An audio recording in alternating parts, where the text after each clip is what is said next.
The Seattle area has been rocked by a magnitude 2.6 earthquake just now within the past hour, after the Cascadia area rocked by 4.7 just north of that off Vancouver Island.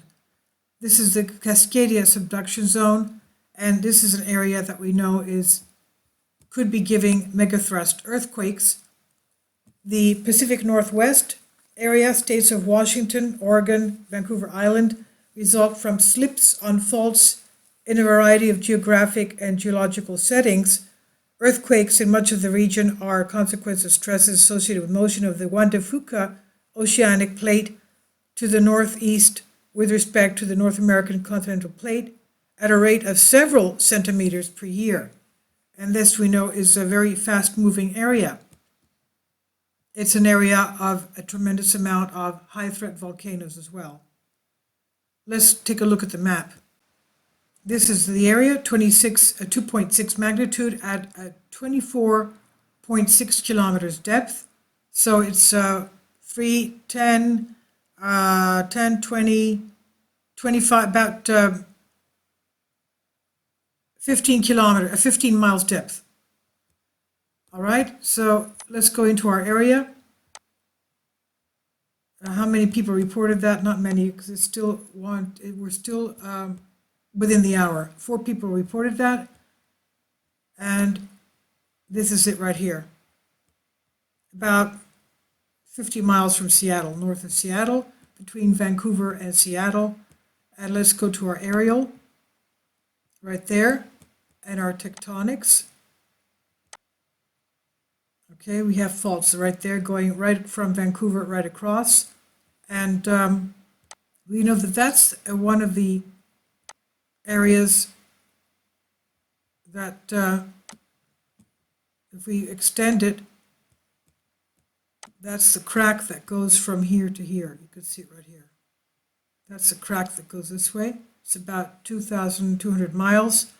And there's another crack going this way. That's the New Madrid seismic zone right here, that line right there. So that crack here, you couldn't even see part of it going right here. And this, of course, is the mid-continental rift, which has magma underneath. So this area right here, and that's the fault that has been moving. We know that this goes at a very fast rate, a couple of centimeters a year, moving very fast. So it's not unusual to see that after the 4.7 magnitude that we had off Vancouver Island, which was almost a 5, as we could see, this is also shaking this area, obviously. And this was at about a 15-kilometer depth, 15-mile depth.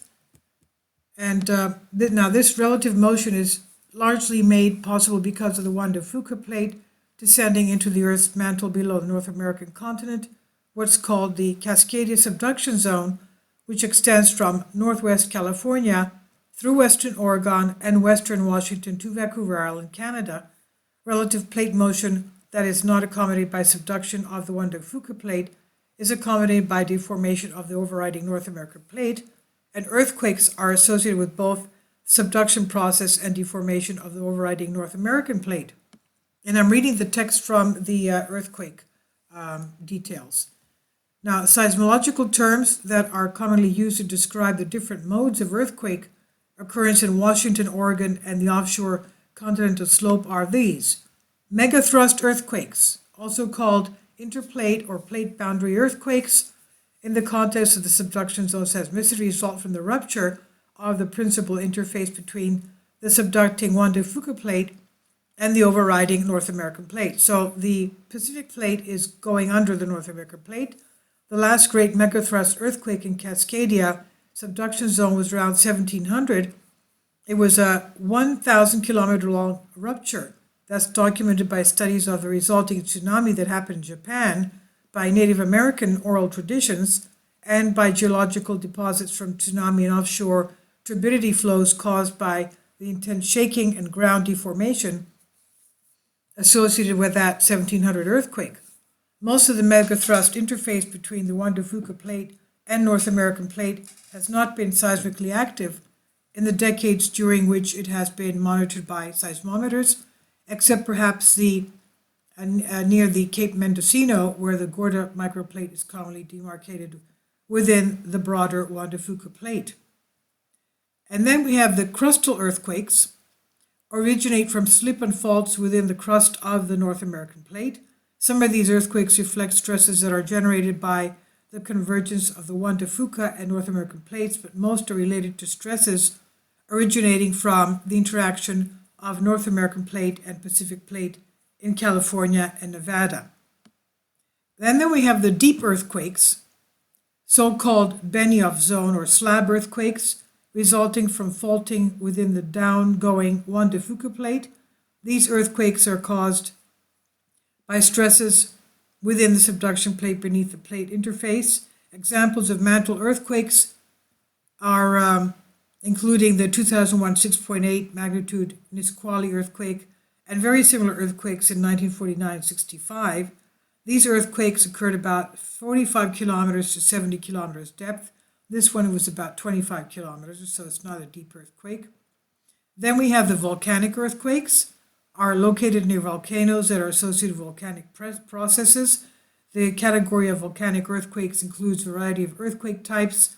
Seismograms of many volcanic earthquakes have characteristics that are very similar to those of non-volcanic crustal earthquakes. Then we have the swarms, the earthquake swarms, used to describe the temporal distribution of events in a sequence of earthquakes rather than a specific type of locale of earthquakes. The term is used to denote a sequence of earthquakes in a small geographic area that are a similar size in contrast to main shock and aftershock.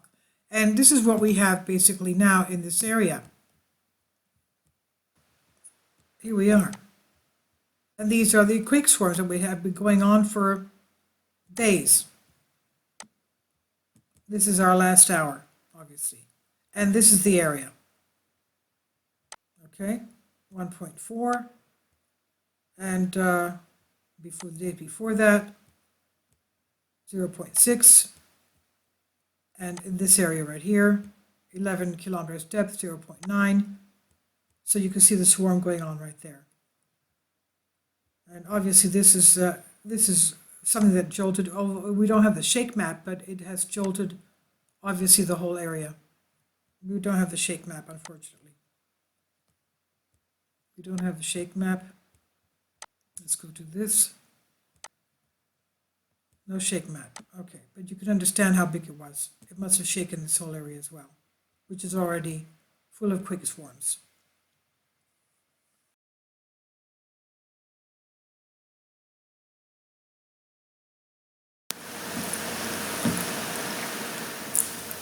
If you'd like to join me on my Patreon account, you will hear content not covered by mainstream media.